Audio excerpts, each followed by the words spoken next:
안녕하세요. 저는 50대 주부입니다. 여러분은 가족의 치부에 대해 어디 가서 얘기하는 편인가요? 저는 제 얼굴에 침뱉기라고 생각해서 정말 친한 친구에게도 말하지 않는데요. 물론 속이 답답할 때도 있었지만 그래도 어쩔 수 없다 생각하고 참고 살았는데 이 썰밤에 올라오는 사연을 듣다 보니 저도 묵혀뒀던 제 신우 이야기를 좀 하고 싶어졌지 뭐예요. 익명이라 용기가 생겨 이렇게 글을 써보는데요. 마지막에 통쾌한 대반전이 기다리고 있으니 꼭 끝까지 들어주세요. 잘 부탁드립니다. 돌이켜보면 제 인생의 첫 불행은 어머니의 죽음이었던 것 같아요. 어머니가 교통사고로 갑작스럽게 돌아가시면서 아버지는 시리에 빠지셨고요.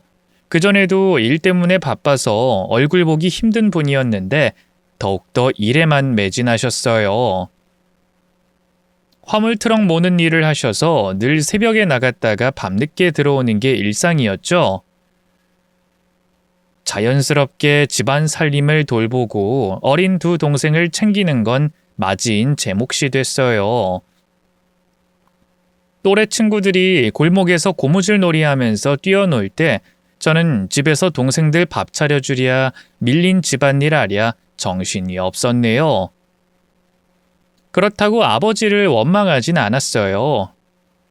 아버지도 어머니를 잃은 슬픔에 힘들어서 그랬을 뿐 저희 삼남매를 사랑하지 않은 건 아니었으니까요. 생일엔 늦게라도 제과점 케이크를 사오셨고요. 뭔가 필요한 게 있어 얘기하면 넉넉한 형편이 아닌데도 싫은 소리 한마디 없이 지갑에서 돈을 꺼내주셨죠. 정작 자신은 식사도 제때 못 챙겨 먹고 일하느라 날이 갈수록 살이 내렸는데 말이에요. 어쨌든 그런 아버지 덕분에 저는 무탈하게 고등학교 졸업까지 마쳤고요. 제 분수를 알았기에 대학 진학은 하지 않았어요. 공부머리가 없기도 했고요. 집에 돈도 없었으니까요. 저희 삼남매 중 누군가 한 명 대학을 가야 한다면 그건 남자인 막내 동생이 가야 한다고 생각했어요. 그 시절엔 아마 대부분의 집들이 다 그랬을 거예요. 어쨌든 이제 성인이 됐겠다. 막둥이 학비도 벌어야겠다. 바로 취업을 했죠. 고등학교 때 담임 선생님의 추천으로 작은 제조회사 경리로 일하게 됐는데요. 제가 다른 건 몰라도 셈 하나는 참 빨랐거든요. 처음엔 일이 익숙하지 않아서 어리보기처럼 굴었는데요. 시간이 좀 지나니 일이 금세 손에 익었어요. 뭘 묻든 바로 척척 대답을 내놔서 사장님이 저를 참 예뻐했죠. 워낙 작은 회사라서 사장님이 직원들 가정사도 속속들이 알고 있었는데요. 제가 어릴 때 어머니 여의고 혼자 동생들 돌보며 산 걸 참 좋게 보셨나 봐요. 그 회사에서 한 3년쯤 일했을까요? 제게 만나는 남자 없냐고, 없으면 자기가 좋은 사람 하나 소개해 주겠다고 하더군요. 처음엔 거절했어요. 그때 전 남자하고 손 한 번 잡아본 적 없는 순진한 처녀였으니까요. 하지만 사장님이 하도 끈질기게 권하셔서 결국 어쩔 수 없이 찻집에서 소개팅이라고 해야 할까요? 여하튼 그 남자를 만나게 됐죠. 처음엔 차 한 잔만 마시고 바로 일어서려고 했는데요. 웬걸? 남자가 너무 훤칠하니 잘생긴 거예요. 이 서울 남자들처럼 피부도 하얗고 곱고요. 웃는 얼굴도 어찌나 부드러운지 무슨 영화배우 같더군요. 목소리는 또 어찌나 낮고 그윽하던지요. 결국 남자와 찻집에 이어 경양식집까지 가서 돈가스를 썰게 됐는데요. 식성도 비슷하고 취미도 똑같아서 그런가 여러모로 대화도 잘 통했어요. 그런데 마지막에 헤어질 때쯤 돼서 남자가 너무나 충격적인 얘기를 하더군요. 저는 스키 씨 계속 만나고 싶은데 스키 씨는 아무래도 저희 아버지 때문에 많이 부담스러우시겠죠? 오늘 이 자리도 영 내키지 않는데 저희 아버지 때문에 반 억지로 나오신 거잖아요. 처음엔 남자가 무슨 말을 하는지 이해가 안 됐어요. 제가 오늘 처음 본 남자 부친을 어떻게 알겠어요. 그래서 멍청한 표정으로 아버지라뇨? 하고 되물었죠. 그러자 도리어 남자가 깜짝 놀라더라고요. 설마 모르셨어요? 스키씨 다니는 땡땡 산업이 저희 아버지 회사예요. 네? 그럼 석구씨가 저희 사장님 아들이라고요? 네. 저는 당연히 아시는 줄 알고... 아버지가 스키씨 안 그래도 부담스러워하는데 거절할까봐 얘기 안 하셨나 봐요. 죄송해요. 졸지에 저까지 스키씨 속인 꼴이 됐네요. 제가 사과드릴게요. 그날은 너무 당황스러워서 그렇게 남자와 급하게 마무리를 했는데요. 다음날 사장님이 와선 자기 아들인 거 미리 말 못해서 미안하다고 사과하시더군요. 얘기할까 했는데 그럼 스키씨 더 부담스러울까 봐. 잘 안 되면 난 상관없는데 스키씨가 불편해할 것 같기도 하고 그래서 아들놈한테도 입단 속시킨다는 걸 깜빡했네. 미안해. 차라리 알려주지 그러셨어요. 사장님 아드님이었다니 어제 얼마나 당황했는데요. 알았으면 절대 안 만나려고 했겠지. 이 사장님의 말이 사실이라 대꾸할 말이 없더라고요. 그러자 제 눈치를 보던 사장님이 다시 입을 열었어요. 그 자식 내 아들놈이라서가 아니라 정말 괜찮은 놈이야. 대기업 다녀서 돈도 잘 벌고 성실하고 책임감이 있고 그동안 공부만 하느라 여자도 많이 안 만나봤다니까. 그 자식은 스키씨가 마음에 드는 눈치던데. 스키씨도 같은 마음이면 한번 잘해봐. 난 염두에 두지 말고, 응? 하지만 전 사장님도 아시잖아요. 저희 집은 사장님 댁처럼 그렇게 잘 사는 것도 아니고 제가 책임져야 할 동생이 둘이나 있어서. 아이 그런 게 무슨 상관이야. 젊은 남녀가 서로 마음에 들면 그냥 만나면 되는 거지. 나중에 결혼까지 하게 되면 뭐 돈이야 그때 있는 집안에서 더 부담하면 되는 거고. 얘기를 그렇게 하는 거 보니 스키씨도 우리 아들이 싫지만은 않나 봐. 그야 당연했어요. 얼굴 잘생겼지, 다정하지, 대화 잘 통하지. 뭐 하나 빠지는 게 있어야 말이죠. 그날 밤 기다렸다는 듯 사장님 아들에게서 다시 연락이 왔어요. 괜찮으면 주말에 같이 영화를 보러 가자고 하더군요. 고민하던 저는 이내 제 감정에 솔직해지기로 결심했고요. 좋다고 답장했죠. 그렇게 주말마다 사장님 아들을 만난 지도 한 달, 두 달, 석 달. 정신을 차려보니 저희는 어느새 연인 사이로 발전해 있었고요. 사장님의 적극적인 지지로 연애한 지 1년 만에 결혼까지 하게 됐죠. 남자친구도 어릴 때 병으로 일찍 모친을 떠나보낸 터라 하루빨리 가정을 이루고 싶어 했거든요. 순식간에 이뤄진 결혼이었지만 그래도 돌이켜보면 제 인생에서 제일 잘한 선택이 아니었을까 싶어요. 남편은 결혼 후에도 여전히 성실하고 다정했고요. 일찍 돌아가신 어머니와 일밖에 몰랐던 아버지 때문에 결핍돼 있던 애정을 충분히 채워줬어요. 사장님, 아니 시아버지도 하나뿐인 며느리가 복덩이라면서 저를 참 예뻐해 주셨죠. 고급 아파트에 신혼집을 마련해 주신 건 물론이고요. 혼수며 일하는 가정부 아주머니까지 구해 주셨을 정도니까요. 결혼했다고 집에서 살림만 하지 말고 너 하고 싶은 거 다 하면서 살거라. 공부가 더 하고 싶으면 하고 취미를 가지고 싶으면 갖고. 시아버지의 배려 덕분에 저는 뒤늦게 대학 진학을 준비하게 됐어요. 뭐 대단한 명문대를 가겠다 이런 욕심은 없었고요. 어릴 때부터 글쓰기에 관심이 많고 책 읽기를 좋아했거든요. 그래서 문창과에 진학해 소설 쓰는 걸 배우고 싶은 욕심이 있었죠. 다행히 공부보다는 작문 시험 결과가 중요해서 1년 바짝 매달리니 합격할 수 있었네요. 늦가기 대학 생활은 힘들었지만 그래도 남편과 시아버지의 응원 덕분에 견딜만 했답니다. 하지만 인생사 새옹지마라고 행복은 길지 않았어요. 어머니의 죽음에 이어 또다시 찾아온 불행이 제 발목을 잡았죠. 바로 남편의 갑작스러운 뺑소니 사고였네요. 퇴근길 음주운전 차량에 치인 남편은 저와 마지막 인사를 나눌 새도 없이 그렇게 떠나버렸죠. 어머니에 이어 남편까지 그렇게 떠나보내고 나니 마음이 너무 황망하더라고요. 무엇보다 상처가 됐던 건 사람들의 입방아였어요. 몇몇 친척 어르신들은 제 팔자가 사나워 그런 거라며 뒤에서 수근거렸죠. 며느리 잘못 들여 하나뿐인 아들을 잃은 거라며 저희 시아버지에게 안타까움을 가장한 막말을 하는 사람들도 있었어요. 그 속에서 저는 점점 더 위축됐죠. 남편도 죽었는데 시아버지가 사준 집에서 시아버지가 내준 등록금으로 대학을 다니는 게 너무 염치 없이 느껴졌죠. 그래서 대학도 그만두고 집도 나가려고 시아버지에게 말씀드렸는데요. 시아버지는 그게 무슨 말도 안 되는 소리냐면서 펄쩍 뛰셨어요.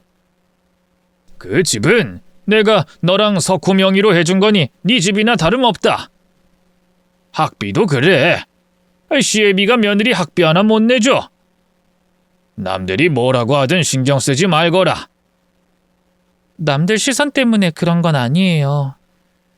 이제 그 일도 죽고 없는데 제가 계속 아버님 도움을 받는 게 염치 없는 건 사실이잖아요.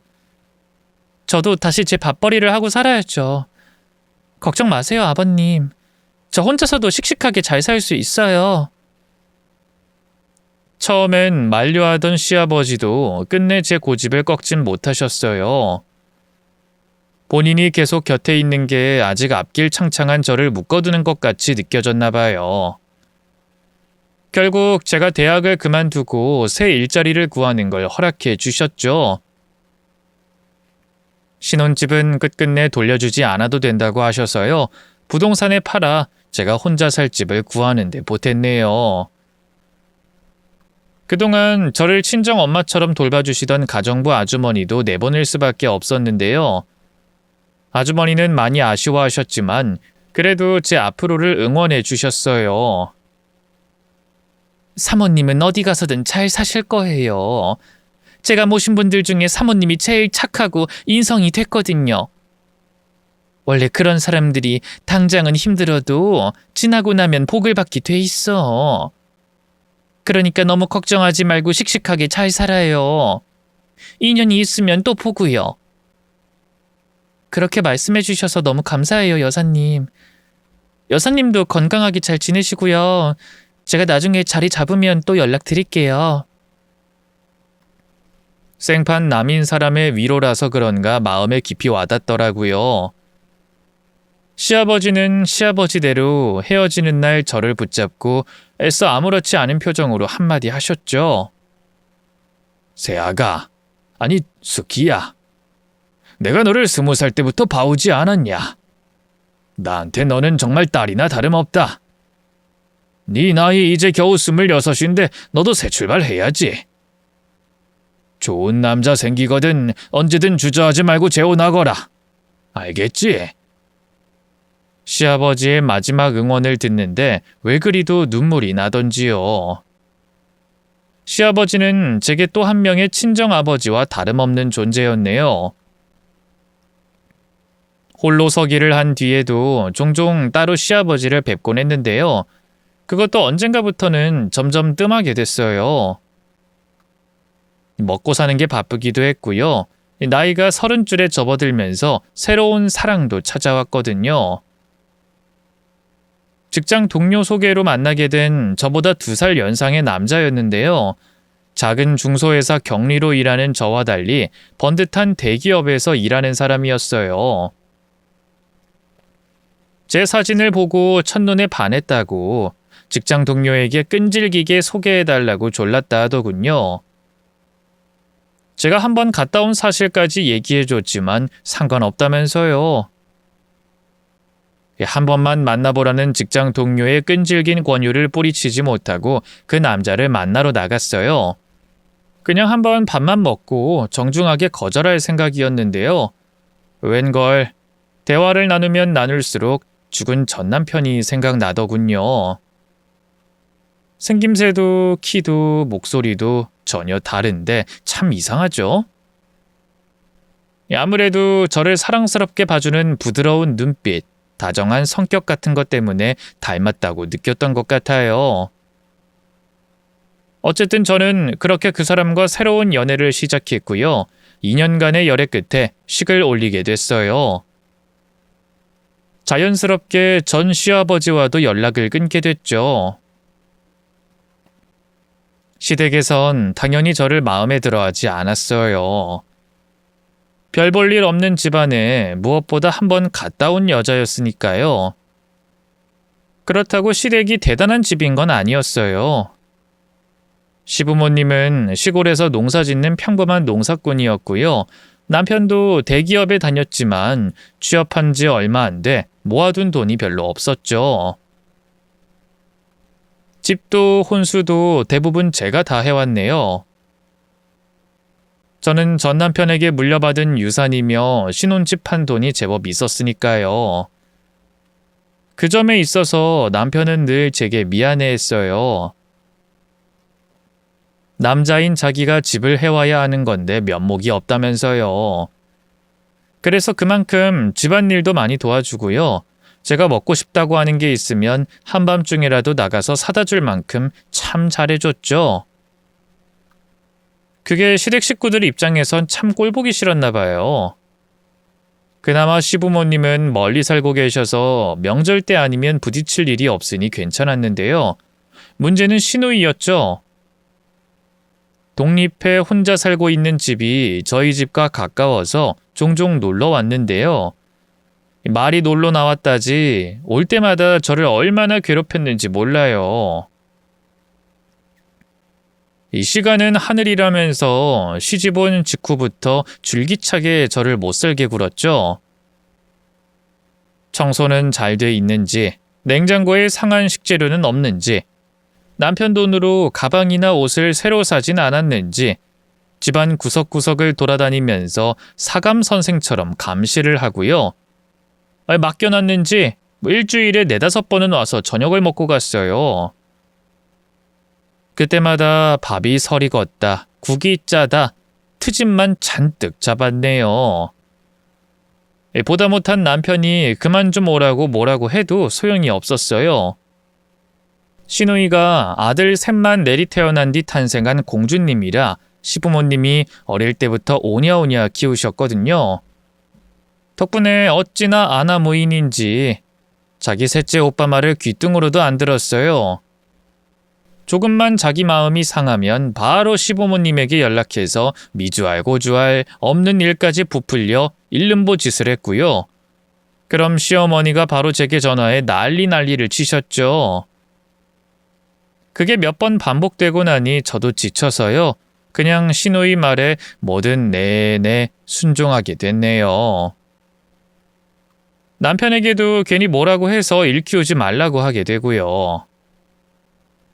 하지만 시간이 흐를수록 시누이의 만행은 점점 더 심해졌어요.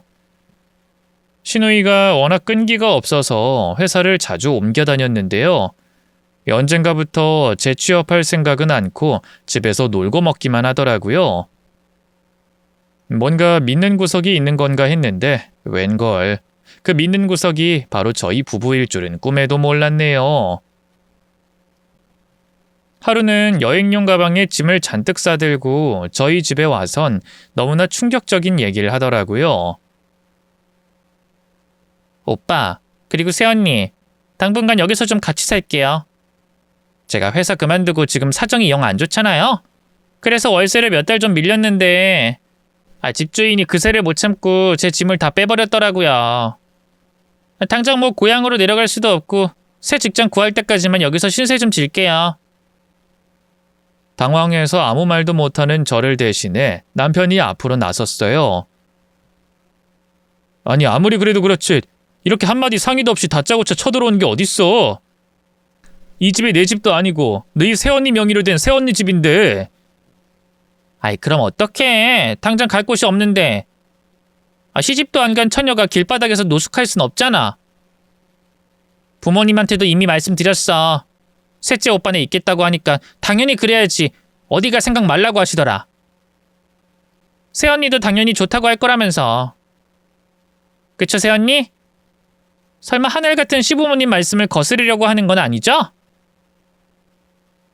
커다란 두 눈을 깜빡이면서 되묻는데 어찌나 얄밉던지요. 하지만 생판 모르는 남도 아니고 갈 곳 없다는 시누이를 매정하게 내치기가 힘들었어요.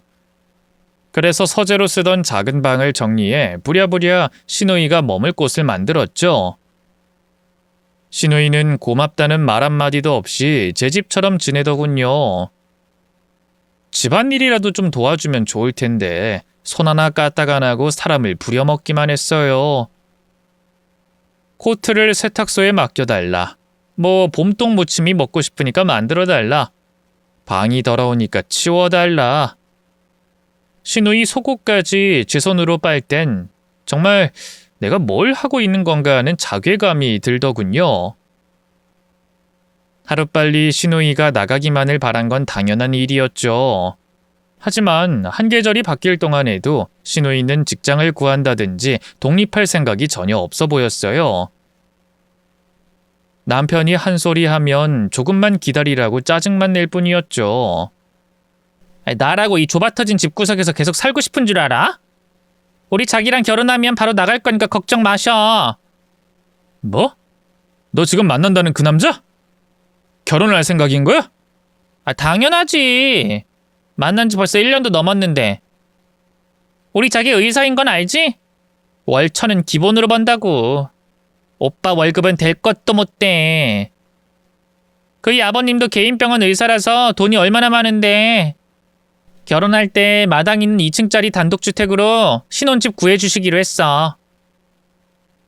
하지만 시누이의 말과 달리 좀처럼 결혼 소식은 들려오지 않았어요. 남편이 도대체 언제 결혼하는 거냐고 물어볼 때마다 시누이의 낯빛은 점점 초조해져 갔죠. 가끔 방 안에서 통화하는 걸 들어보면 남자 쪽에서 결혼을 미루는 것 같더군요. 아무래도 시누이 조건이 의사인 남자 쪽에 비해 너무 딸렸으니까요. 시누이는 지 오빠들과 달리 머리가 나빠서 대학도 못 갔고요. 지금은 변변한 직장도 없이 저희 집에 얹혀 사는 백수 신세였으니까요. 그나마 봐줄 만한 건 예쁜 얼굴뿐이었는데 이마저도 집에서 먹고 자기만 하면서 피둥피둥 살이 쪄 점점 빛을 잃어갔죠. 그런 상황에서 시누이도 많이 속상했나 봐요. 하루는 술을 진탕 먹고 와선 저희 부부에게 너무나 끔찍한 술주정을 하더군요. 그 새끼가 온갖 사탕발림으로 나 꼬여낼 땐 언제고 이제 와서 결혼할 생각하니까 머릿속으로 계산기 두드리는 모양인데 나 김미자 이대로 쉽게는 안 물러나. 두고 봐. 임신을 해서라도 그 새끼 발목 잡고 말 거니까. 임신해서라도 발목을 잡겠다니. 그게 어디 시집도 안 간 처녀 입에서 나올 소린가요? 저도 듣자마자 기겁했을 정도인데 친오빠인 남편은 어땠겠어요? 어지간해선 목소리를 높이지 않는 그 사람도 정말 화가 머리끝까지 난 듯 마구 소리를 지르더군요. 너 진짜 미쳤어 김미자? 입으로 뱉으면 다 말인 줄 알아? 철이 없어도 어쩜 이렇게까지 없을 수가 있어? 내가 뭘? 잘못한 건 그 새끼인데. 평생 공주님처럼 모셔주겠다. 빨리 결혼하자. 사람 혼을 쏙 빼놓을 땐 언제고. 이제 와서 자꾸만 발을 빼려고 하잖아. 사람 마음이 뭐 억지로 붙잡는다고 잡히는 건 줄 알아? 의사 남편 만나서 팔짝 고칠 생각하지 말고 이제 그만 정신 차려. 언제까지 이렇게 네 앞가림도 못하고 한심하게 살 거야? 뭐? 한심? 오빠가 그런 말할 자격이 있다고 생각해? 오빠는 어릴 때부터 운이 좋았잖아. 수능 잘 봐서 평소 실력보다 좋은 대학 들어가고 대기업도 한 번에 붙고. 그에 비해 난 어릴 때부터 재수가 없었다고. 대학도 시험 보는 족족 떨어지고 회사도 계속 이상한 곳만 걸리고. 그래서 결혼이라도 잘해보려는 건데 오빠가 이런 내 맘을 이해하겠어? 그건 운이 없는 게 아니라 네가 노력을 안 해서 그런 거야. 몇 번을 말해? 내가 노력을 했는지 안 했는지 오빠가 어떻게 알아? 오빠 진짜 결혼하고 변했어. 새언니 생기더니 예전처럼 나 예뻐해 주지도 않고 구박만 하고. 나 너무 서러워서 이대로는 못 살겠어. 다신 오빠 얼굴 안 볼 거니까 그렇게 알아. 급기야 신우이는 그대로 집을 나가버렸어요. 놀란 제가 허둥지둥 쫓아나갔지만 이미 택시를 타고 떠나버린 뒤였죠. 남편은 남편대로 화가 나서 그런 신우이를 찾지 말라 했어요. 지가 갈 데가 어딨다고. 끼키야 부모님 집이겠지. 당신도 너무 신경 쓰지 말고 무시해. 걔 이대로 안 오면 우리야 오히려 좋은 거잖아. 그치만 아가씨 술도 취했고 너무 흥분한 상태로 나가서. 진짜 남자친구 만나서 덜컥 애라도 가지려고 하면 어떡해. 말도 안 돼. 애가 그렇게 쉽게 생기는 것도 아니고 그 남자도 결혼하기 싫은 거면 피임 제대로 하겠지. 하지만 남자란 종자들은 생각보다 더 책임감이 없었어요. 신우이의 남자친구는 결혼 생각도 없으면서 기어이 신우이를 임신시켰고요. 신우이가 낳겠다고 하자 자긴 절대 책임 안 질 거라면서 길길이 날뛰더군요. 그쪽 집안에서도 찾아와선 돈이라면 얼마든지 줄 테니까 지워라. 남의 아들 발목 잡을 생각 마라 난리를 쳤어요. 결국 신우이는 눈물을 머금고 아이를 지울 수밖에 없었고요. 그 남자와도 헤어졌네요. 간단하게 글 몇 줄로 설명했지만 그 우여곡절이 정말 말도 못했어요. 그 뒤로 신우이는 한동안 폐인처럼 살았어요. 고향집엔 죽어도 내려가기 싫다고 해서 저희 집에서 지냈는데요. 그것도 제가 있어 답답했는지 따로 집을 구해달라고 떼를 쓰더군요. 서울에서 직장을 구할 테니 거기에 집을 구해달라고요.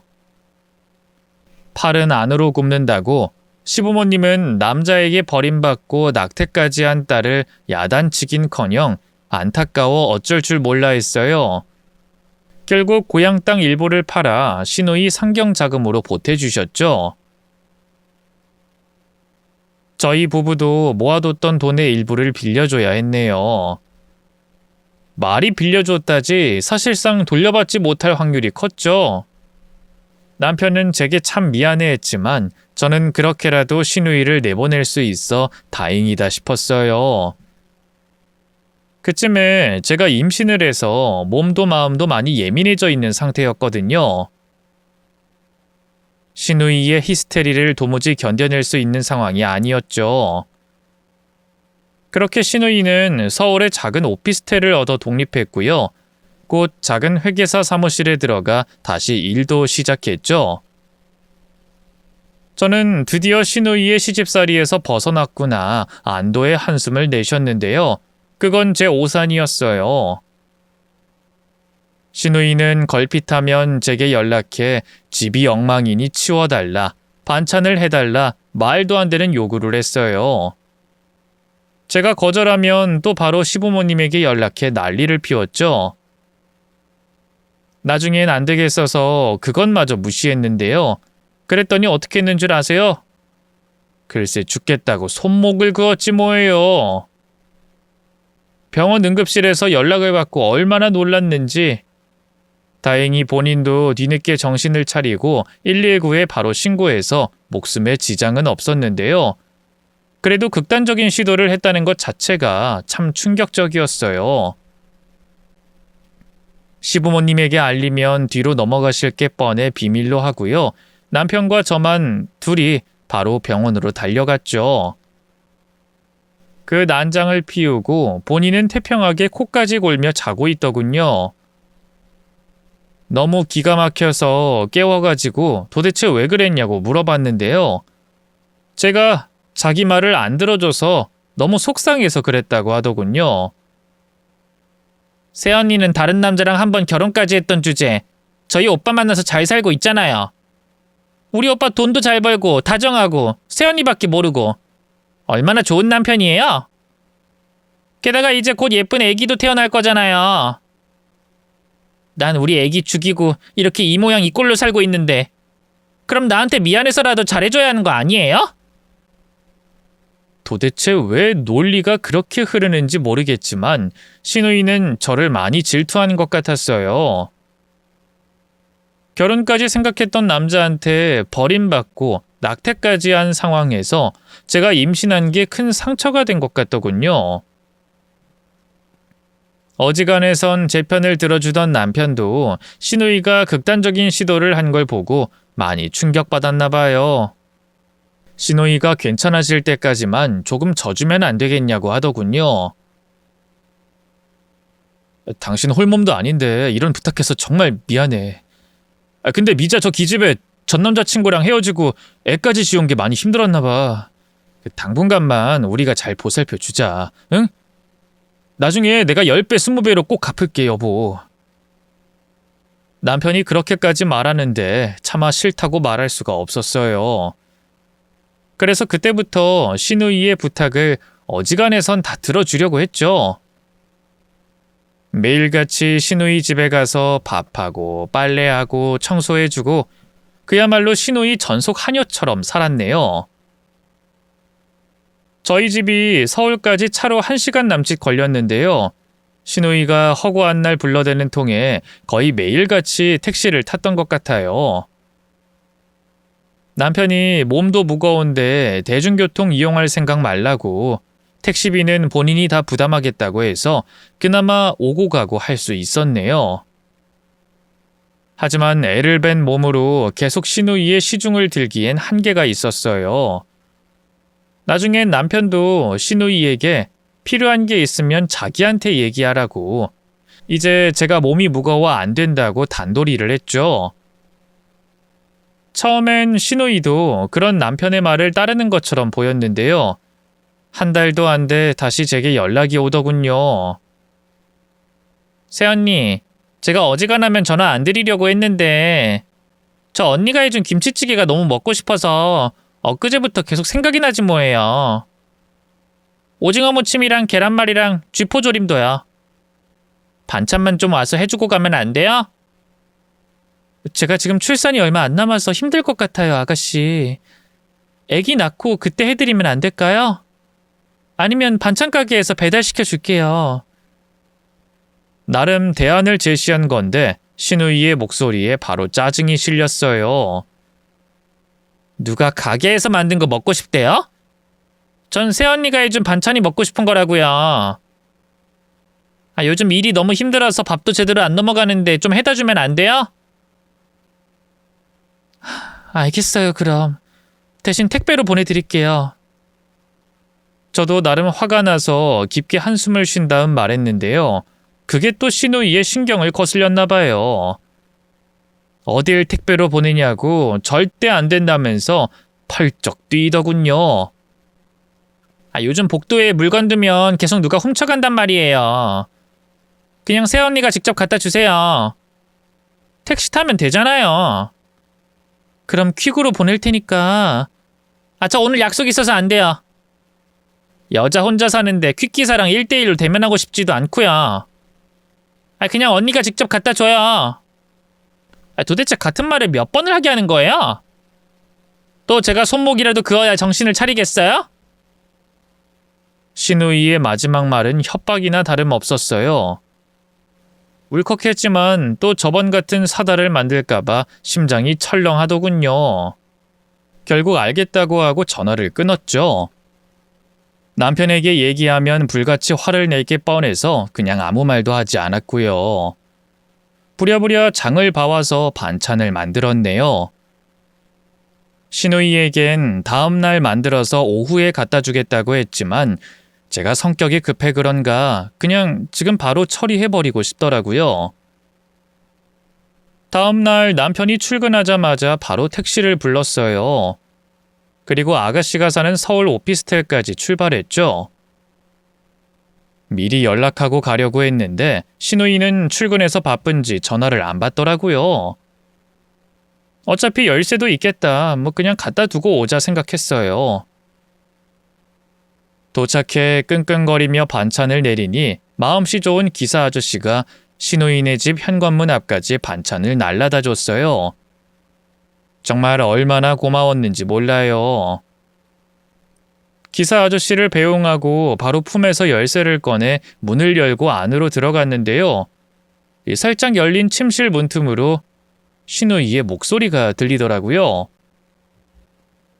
왜 이렇게 전화를 안 받나 했더니 다른 사람과 통화 중이라 그런 거였어요. 다가가 아는 체 하려는데 갑자기 신우이의 말 한마디가 뇌리에 꽂혔어요. 그래, 당장 반찬 대령하라고 했지. 지금쯤 아마 땀 뻘뻘 흘리면서 만들고 있을걸? 거지 같은 년. 임신한 게 뭐 대수야? 어디 하늘 같은 신우이가 부르는데 안 오려고. 요즘 좀 풀어줬더니 해이해진 것 같아서 바로 단돌이 했지. 신우이는 친구랑 제 얘기를 하고 있었어요. 어찌나 원색적인 욕을 섞어 하는지 충격에 온몸이 덜덜 떨리더군요. 경악스러운 사실은 그뿐만이 아니었어요. 어떻게 교육하냐고? 별거 없어. 그냥 또 손목 긋겠다고 한마디 하면 끝이야. 미쳤어. 내가 죽긴 왜 죽어. 그때 그랬던 것도 그냥 우리 오빠랑 새언니 정신 차리게 하려고 쇼한 거야. 심하게 긋지도 않았어. 난 벽에 똥칠할 때까지 살 거거든. 야, 그년이 불쌍하긴 뭐가 불쌍해. 전 남편하고 사별한 중고 주제. 그 반발한 얼굴 하나로 우리 오빠 잡았는데. 우리 셋째 오빠 옛날엔 나밖에 몰랐는데 그년이랑 결혼한 뒤로는 내 말 하나도 안 들어. 아이 짜증나. 두고 봐. 내가 그년도 반드시 나처럼 애 못 낳게 할 거니까. 유산시킬 거야. 무슨 수를 써서든. 매일 서울 우리 집까지 왕복시키고 이거 해라 저거 해라 다 부려먹어도 어찌나 즐긴지. 애가 안 떨어지는데 조만간 확 계단에서 밀어버릴 수도 있어. 신우이는 너무 끔찍한 얘기를 친구와 우스갯소리하듯 깔깔대면서 말했어요. 마치 악마 같았어요. 저를 싫어하는 건 알았지만 설마 이런 증오에 가까운 악의를 품고 있을 줄은 꿈에도 몰랐죠. 온몸에 힘이 쭉 빠지면서 등 뒤로 소름이 돋았는데요. 일단 이렇게 물러나면 안 되겠다는 생각에 품에서 핸드폰을 꺼냈어요. 그리고 신우이가 친구와 하는 통화 내용을 녹음하기 시작했죠. 그 뒤로도 신우이는 반드시 제 뱃속의 아기를 유산시키겠다면서 별의별 악랄한 소리를 다 짓거려댔네요. 당장이라도 두 귀를 틀어막고 싶을 정도였죠. 마침내 신우이가 친구와 전화를 끊자마자 저는 대뜸 안방문을 열고 안으로 쳐들어갔어요. 그리고 신우이를 향해 버럭 소리를 질렀죠. 아가씨 미쳤어요?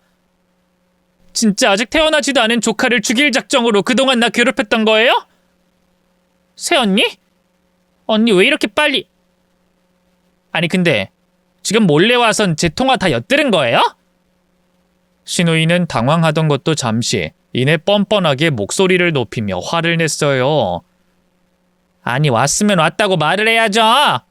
음침하게 왜 남의 통화를 엿듣고 그래요? 지금 그게 중요해요? 아가씨가 뱃속에 우리 애기 유산시킬 거라고 깔깔댄 게 더 중요하지? 그이랑 어머님 아버님이 이 사실 알면 어떻게 나오실 것 같아요? 내가 언제 그런 말을 했다 그래요? 세연이 지금 꿈꿨어요? 신우이는 기가 막히게도 자기는 그런 말을 한 적이 없다면서 딱 잡아댔어요. 증거 있냐며 뻔뻔하게 오리발을 내밀더군요. 새언니 평소 날 미워한다는 건 알았는데 아무리 그래도 어떻게 그런 말도 안 되는 모함을 할 수가 있어요? 증거도 없이 사람 그렇게 몰아가면 안 되죠. 오빠도 우리 엄마 아빠도 언니 말보단 내 말을 더 믿지 않겠어요? 그렇게 나온다 이거죠? 그래요. 아가씨가 그토록 찾던 증거 여기 있어요. 내가 언제까지 당하고만 살 줄 알았어요? 저는 보란듯이 핸드폰을 꺼내 조금 전 녹음했던 파일을 재생했어요. 그러자 신호이의 악랄한 목소리가 그대로 재생됐고요. 신호이의 안색은 파랗게 질렸죠. 남의 통화 엿듣는 것도 모자라서 쥐새끼처럼 녹음까지 했어요?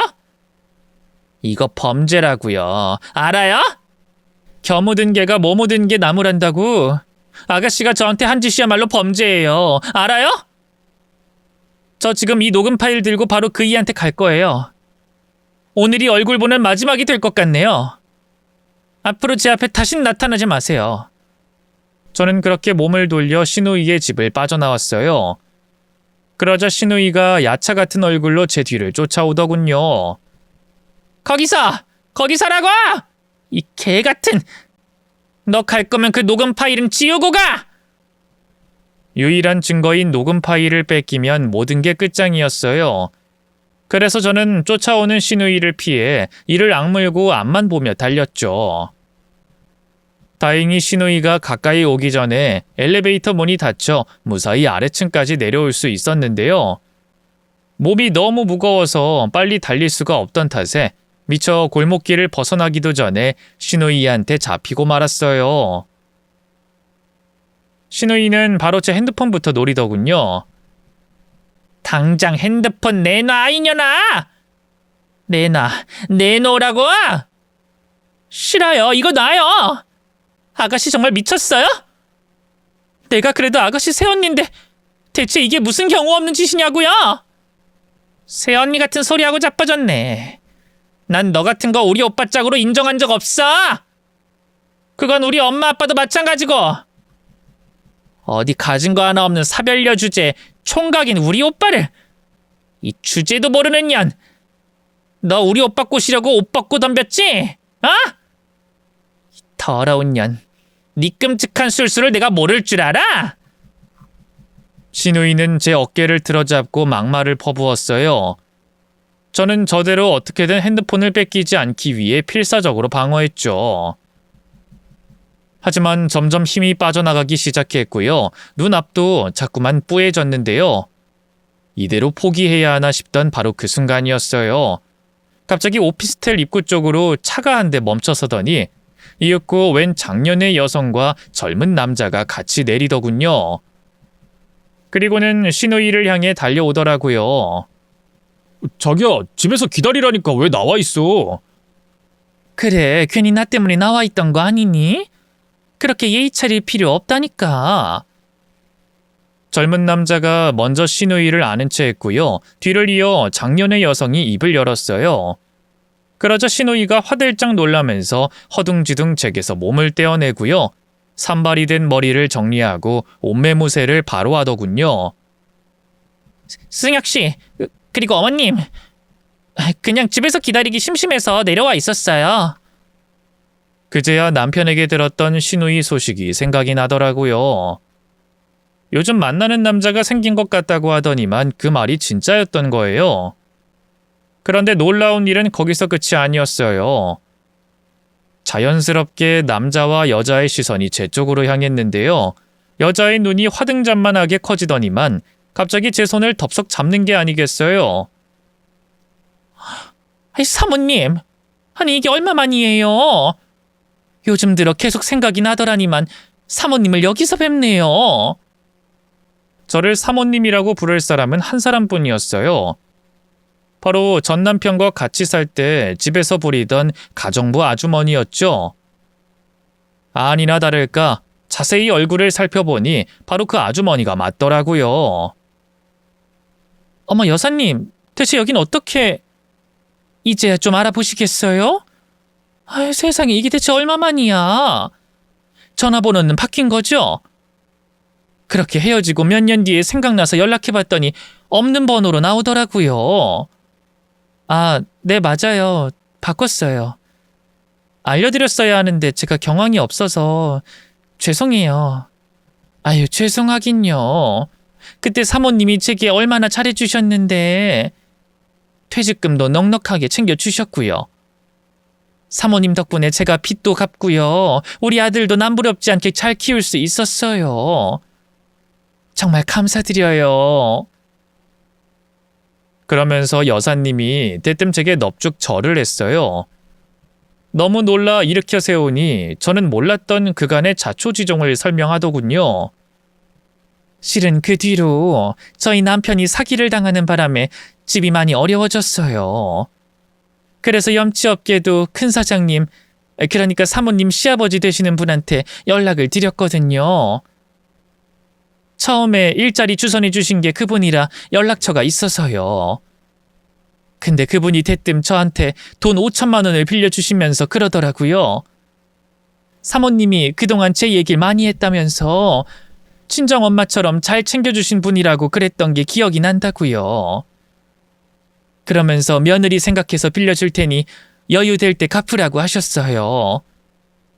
큰 사장님한테도 그렇고 사모님한테도 어찌나 고맙던지. 오랜만에 듣는 전 시아버지의 얘기에 가슴이 뭉클해졌어요. 그런 제 마음을 아는지 모르는지 여사님이 다시 입을 열더군요. 지금은 그 돈도 다 갚았고요. 차린 음식점이 잘 돼서 살만해졌어요. 하나뿐인 아들놈도 잘 컸고요. 이게 다 사모님이랑 큰 사장님 덕분이에요. 계속 은혜 갚고 싶다 생각했는데 어쩜 이런 데서 딱 마주쳤는지. 감격하던 여사님은 이윽고 옆에 서 있던 자기 아들과 시누이를 제게 소개시켰어요. 역시나 예상했던 대로 시누이가 자기 아들 여자친구라고 하더군요. 오늘 우리 아들이랑 아들 여자친구랑 셋이 공연 보러 가기로 했거든요. 그래서 아들 여자친구 데리러 온 거였어요. 미자야, 얼른 인사해. 아줌마가 종종 얘기하던 그 은인이 바로 이분이셔. 여사님의 소개에 시누이의 얼굴이 파랗게 질렸어요.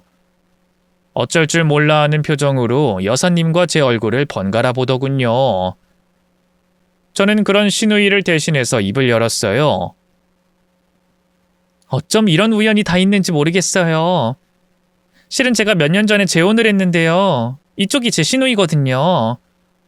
어머, 그래요? 우리 미자가 오빠만 셋이라는 건 알고 있었는데 세상에 이런 우연이. 저희 사이가 정말 보통 인연은 아닌가 봐요, 사모님. 그러게요. 제가 집에 가던 길이라서요. 또 연락드릴게요, 여사님. 그날은 그렇게 여사님과 시누이를 뒤로하고 홀로 집에 돌아왔어요. 너무 경황이 없어 남편에게도 시누이가 저지른 만행을 얘기하지 못했는데요. 다음 날 어찌할까 고민하고 있는데 시누이에게서 전화가 왔어요. 집 앞이라고 잠깐 얼굴 좀 볼 수 있냐고 하더군요. 평생 자기 집으로 오라고 호출만 하던 사람이 웬일로 집 앞까지 찾아왔는지 그 속을 내심 알겠어서 코웃음 치며 집 앞 카페에서 시누이를 만났죠. 역시나 시누이는 저를 보자마자 저자세로 나오더군요. 새언니, 제가 정말 잘못했어요. 친구랑 통화하면서 허세 부리다 보니까 본의 아니게 과장해서 말하게 됐는데 설마 제가 진짜 새언니를 유산시킬 목적으로 그렇게 반찬 가지러 오라고 한 거겠어요? 전 그냥 새언니가 해준 반찬이 너무 먹고 싶어서 그랬던 거예요. 요즘 회사 일이 너무 힘들어서 밥도 잘 못 챙겨 먹고 그래서요. 근데 그것도 제가 생각이 짧았어요.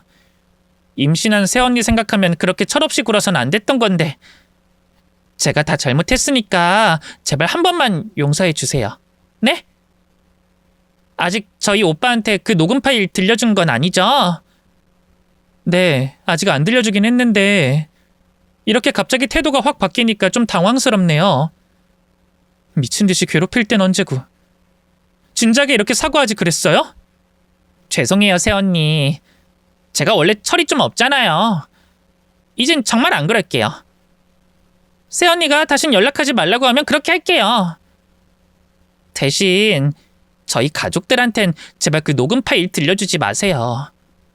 그리고 우리 그이랑 어머님한테도 아무 말 말아주셨으면 해요. 역시나 시누이는 어제 만난 여사님과 그 아들 얘기를 했어요. 알고 보니 여사님 아들이 시누이 다니는 회사에서 일하는 회계사더군요. 1년 연봉만 억대에 달한다니 신우이가 만난 전 남자친구 못지않게 조건이 좋았죠. 저 이번에야말로 꼭 결혼하고 싶어요. 애도 갖고 싶고요. 그러니까 제발 그 사람이랑 저희 어머님한텐 아무 말도 하지 말아주세요. 그 사람은 제가 여태까지 남자 한 번 안 만나본 수처녀인 줄 안단 말이에요. 그런 쪽으로는 결벽 있는 사람이라 제가 전에 낙태했었다는 거 알면 난리 날 거예요. 당장 헤어지자고 할 거라고요. 글쎄요. 그렇다고 과거를 속이고 결혼하는 건 좀... 미래를 같이 할 남자라면 오히려 솔직하게 모든 걸 다 털어놔야죠. 아이, 그런 입 바른 소리 좀 그만해요. 제가 방금 한 얘기 못 들었어요? 그 사람 그런 쪽으로 결벽이 있다고요. 역시나 지 성질 개 못 준다고. 신우이는 바로 바락바락 악을 쓰며 대거리하기 시작했어요. 제가 아무 말 없이 고요하게 바라만 보자 이내 찔끔했는지 입을 꾹 다물더군요. 그리고는 급기야 벌떡 일어나 마구 성을 내더라고요. 사람이 이렇게까지 애원하는데 어쩜 그렇게 눈도 깜빡 안 해요? 좋아요. 두고 봐요. 저도 이대로 가만히 당하고 있지만은 않을 거니까. 확 죽어버릴 거예요. 그리고 유서엔 새언니 때문이라고 쓸 거고요. 알았어요? 그런 협박 이제 안 통해요. 아가씨 죽을 마음 없다는 거 이미 어제 친구랑 통화하는 거 듣고 다 알았으니까요. 이번엔 진짜예요. 진짜 죽어버릴 거라고요. 죽겠다고 마구 발광하는 신우이를 보고 있자니 새삼 사람을 고쳐 쓰는 게 아니라는 생각이 들더라고요. 여기서 또 신우이를 받아주면 나중엔 정말 손쓸 수 없는 일이 생길지도 모르겠다는 느낌이 오더군요. 마음대로 해요. 저도 이제 제 마음대로 할 테니까. 이만 가볼게요. 저는 그대로 아가씨를 뒤로하고 걸음을 옮겼는데요. 카페가 2층이라서 막 계단을 내려가려는 순간 갑자기 뒤에서 어마어마한 힘이 확 저를 밀었어요. 다름 아닌 신우이였죠. 이 망할년, 이대로 내 인생을 망치려고? 내가 가만히 있을 줄 알아? 죽으라고! 가까스로 계단 난간을 붙잡았지만 신우이는 포기하지 않고 계속해서 저를 밀었어요. 금방이라도 떨어질 것 같다는 공포심에 절로 배가 당겨오기 시작했는데요. 다행히 근처에 있던 사람들이 다가와 신우이와 저를 떨어뜨려 놨어요. 그리고 개 중 한 아주머니가 황급히 저를 부축하더군요. 아유, 미쳤나봐. 임신한 여자를 밀다니. 괜찮아요? 119 불러줄까요? 네, 부탁 좀 드릴게요. 그 말을 끝으로 저는 그대로 정신을 잃었어요. 갑작스러운 신우이의 공격에 놀란 나머지 실신한 거였죠. 다시 눈을 떴을 땐 병원이었어요. 옆에서 제가 깨어나기만을 기다리던 남편이 놀라선 어찌된 일이냐고 묻더군요. 사람들한테 들었어. 미자가 당신을 계단에서 밀려고 했다며? 미자는 그냥 다 당신이 잘못한 거라는데 대체 무슨 일이야? 신우이는 끝까지 뉘우침 없이 제 탓만 하는 것 같았어요. 망설이던 저는 남편에게 지금까지 있었던 일들을 전부 다 털어놨죠. 혹시나 믿어주지 않을까 싶어 갖고 있던 녹음 파일도 틀어서 들려줬네요. 남편은 분노해선 어쩔 줄 몰라 했어요. 신우이를 죽여버리겠다면서 뛰어가려는 걸 말리느라 혼났네요. 진정해, 여보. 그렇다고 당신이 정말 아가씨를 죽일 순 없잖아. 왜 못 죽여? 이거 놔봐. 나 그년 더는 동생으로 생각 안 하니까 죽여버릴 거야. 어디 내 새끼랑 당신을 해하려고 들어? 그냥 차라리 인연을 끊자. 더는 엮이고 싶지 않아. 제 오랜 설득에 남편이 마침내 흥분을 가라앉혔어요. 그리고는 먼저 여사님 얘기를 꺼내더군요. 그럼 그 여사님한테도 전부 다 말하자. 미자 걘 절대로 좋은 아내도 며느리도 될 수 있는 애가 아니야. 그래도 될까? 아가씨 말로는 여사님 아들이 결벽증 같은 게 있어서 아가씨 과거 절대 용서 안 할 거라는데. 그럼 헤어져야지. 애당초 자기 과거를 속이고 만난 게 문제야. 걔 지금까지 죽겠다고 난리쳤던 것도 다 쇼라며? 이 기회에 정신 좀 차려야 돼. 어디 지 주제도 모르고 회계사 만나 팔자 피려고. 에휴. 결국 저는 여사님에게 연락해 시누이의 과거에 대해 다 털어놨어요. 지금까지 저와 겪었던 갈등까지 전부요. 제게 친정 엄마처럼 잘해줬던 분인데 차마 시누이 같은 여자를 며느리로 들여 고생하는 꼴을 볼 수가 없겠더라고요. 여사님은 기겁했던 것도 잠시 너무 고맙다면서 연거푸 제게 고개를 숙였고요. 아들에게 바로 전화해 제게 들은 진실을 전부 알리더군요. 그렇게 시누이의 두 번째 결혼 시도도 실패로 끝나게 됐죠. 이 사실을 안 시누이는 당연히 난리가 났어요. 저희 집까지 찾아와서 가만 안 두겠다면서 온갖 행패를 부렸는데요. 화가 난 남편이 경찰을 부르고 나서야 사태가 진정이 됐죠. 아무것도 모르는 시부모님은 저를 죽이려는 취급했는데요. 녹음 파일을 들려주며 지금까지 시누이가 제게 했던 만행을 얘기하자 아무 말도 못 하시더군요. 그런 시부모님에게 저는 다신 시누이 얼굴 보지 않을 거라고 이대로 연 끊고 살자고 했어요. 그 뒤로 시누이는 결국 회사를 그만두고 고향집으로 내려갔고요. 지금까지도 재취업은커녕 집에만 틀어박혀 있어요. 하루 종일 먹고 자고 게임만 하면서 산다 하더군요. 흔히 말하는 은둔형 외톨이가 된 거죠. 시부모님은 80이 넘는 나이에 시누이를 부양하느라 허리가 휘고 있는데요. 저희 부부에게 때때론 도와달라며 손을 내밀 때가 있는데 그때마다 남편이 전부 칼같이 거절하고 있어요. 앞으로도 시누이 얼굴은 절대 볼 생각이 없고요. 시부모님에게도 최소한의 도리만 하면서 살려고 합니다. 현재 저는 누구보다 잘 살고 있어요. 슬하에 있던 자식들은 다 독립시키고 지금 남편과 둘이 살고 있는데요. 이 나이에도 매일매일이 신혼 같답니다. 남편의 배려로 전 시아버지도 자주 뵙고 있어요. 제가 재혼했다는 걸 알고 눈치가 보여서 차마 그동안 먼저 연락을 못했다고 하시더군요. 저는 저대로 시댁 눈치 보느라 연락을 못 드렸던 건데 왜 그랬는지 모르겠어요. 제게는 친정 아버지나 다름없는 분인데 말이에요. 전 시아버지는 농담처럼 자신이 죽고 나면 재산을 전부 다 제게 물려주겠다고 하시는데요. 물론 그 재산에 욕심이 난 적은 한 번도 없어요. 몇 년 전에 친정 아버지가 돌아가시면서 이 새삼 전 시아버지의 존재가 더 감사하게 느껴진답니다. 어디 한 군데 아픈 곳 없이 이대로 계속 정정하기만 하면 더 바랄 게 없을 것 같아요. 긴 얘기 들어주셔서 고맙습니다. 모두 건강하세요.